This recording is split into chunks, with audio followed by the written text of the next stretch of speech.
माणसे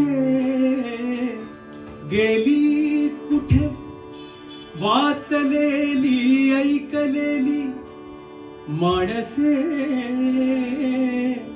गेली कुठे, पुस्तकातून पाहिलेली माणसे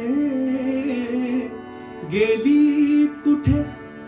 रोज अत्याचार होतो, रोज अत्याचार होतो, आरशावरती आता आरशाला भावलेली माणसे गेली कुठे. माणसाला मानणारी माणसे गेली कुठे, माणसाला जाणणारी माणसे गेली कुठे. माणसाला कोसणारी माणसे सर्वत्रही, माणसाला मोजणारी माणसे गेली कुठे. माणसाने पाळलेली माणसे गेली कुठे, माणसाला पोसणारी माणसे गेली कुठे.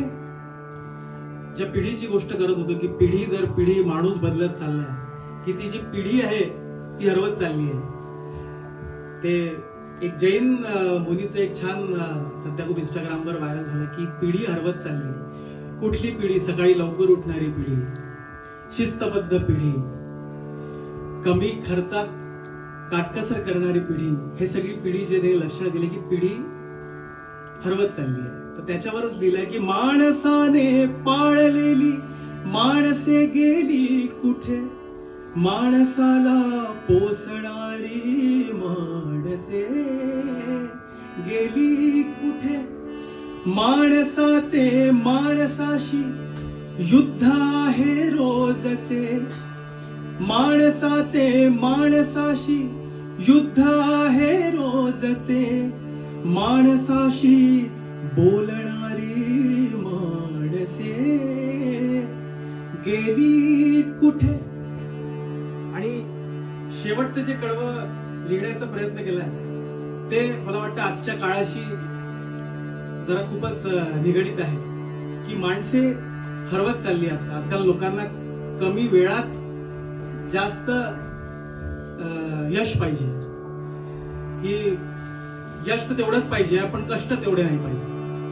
तर कष्टणारी राबणारी माणसे गेली कुठे, कष्टणारी राबणारी माणसे गेली कुठे, सभ्यतेने वागणारी माणसे गेली कुठे. आणि शेवटचं जे सर्वात जास्त महत्वाचं आहे की माणसाला वापरूनी स्वार्थ सारे साधती. अच्छा, हे वापर करण्याचं पण पद्धत आता बदलत चालली आहे. आता व्हर्च्युअल वापर होत आहे, व्हर्च्युअल फ्रॉड, की तुम्ही बघितलं नाही तरी सुद्धा त्याला पैसे देऊन मोकळे, तो तुम्हाला लुटून मोकळा. तर हा जो जे इंटरनेट जे तंत्र आहे ते जेवढं प्रगत आहे तेवढं धोकादायक पण आहे. तर माणसाला वापरूनी स्वार्थ सारे साधती, माणुसकीला जागणारी माणसे गेली कुठे.